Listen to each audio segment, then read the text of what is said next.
अमन जी, जिंद हरियाणा से। राधे राधे राधे महाराज जी।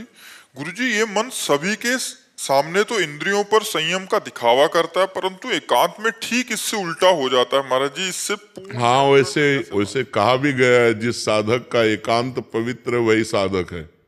नेत्रों के सामने, समाज के सामने सब होश में रहते हैं, लेकिन सही होश उसका माना जाता है जो एकांत में होश में रहता है। एकांत में जब मन चंचल हो तभी हम साधन का बल प्रयोग करें, जो भजन बल है। उसी समय तो नाम जप करें। हम एकांत में खाली न रहें, जब तक नींद ना आ जाए तब तक हमें खाली नहीं रहना। कोई ग्रंथ रख लें जिसका हम अवलोकन करें, संख्या रख लें जो नाम जप करें, या सत्संग रख लें, सत्संग सुने। हम खाली बैठेंगे तो हमारा मन तुरंत एकांत में हावी हो जाएगा और कोई न कोई हमसे पाप कर्म करवा बैठेगा या पाप चिंतन करवा बैठेगा। तो इसलिए बहुत सावधान रहना चाहिए। एकांत में मोबाइल रहता है, कोई गंदी बात न देखें, हम सत्संग सुने या शास्त्र स्वाध्याय करें या नाम जप करें। और नींद जब आ जाएगी तो अपने आप आ जाएगी, उसमें परेशानी नहीं है। नींद जो 4 घंटे 5 घंटे लेनी है, उसके अलावा हमें सावधान होकर समय काटना है।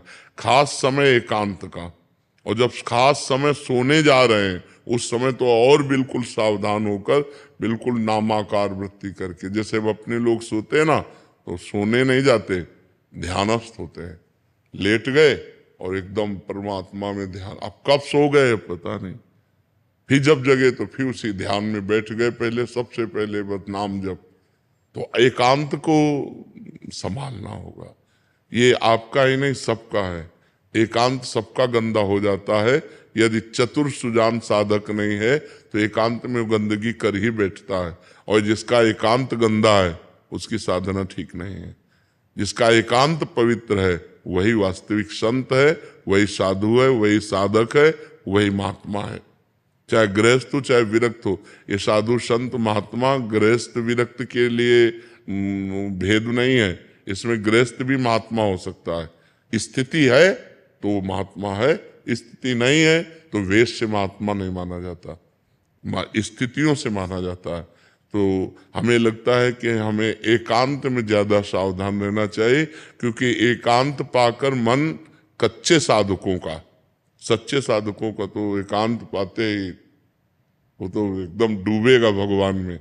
एकांत पाते ही तो बिल्कुल मन ऐसे उल्लसित होकर भगवान में डूबेगा कि एक मतलब इतना एकांत प्रिय हो जाता है कि घड़ी का सेल का जो आवाज आती है ना, टक टक। अब मान लो कमरा शांत है तो अभी आपको घड़ी की आवाज सुनाई देगी, टक टक टक। जैसे अब डूबने में वो भी तो फिर उसको हटाना पड़ता है कि हटाओ।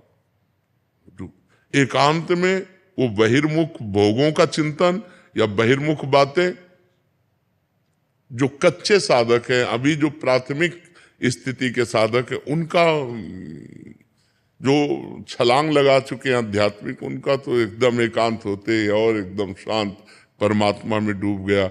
और जिसका अभी विषय रस भोगने की लालसा बनी हुई है उसको बहुत परास्त कर देता, बड़ी दुर्दशा कर देता है। एकांत में नाना प्रकार के कुकृत्य करवा देता है।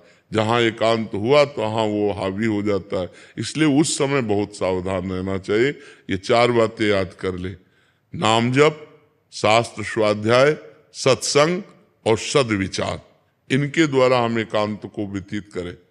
एकांत में ये जरूर लागू करें।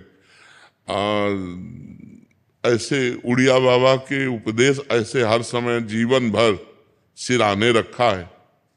जब सोने जा रहे होते, जहां देखा मन चंचल हो रहा, फौरन खोला, 2-4 सूत्र पढ़े एकदम चिंतन में। बस जैसे कोई बंदूक रख के पढ़ता है ना, ऐसे आसपास माला, झोली और ग्रंथ आसपास बिल्कुल सिराने।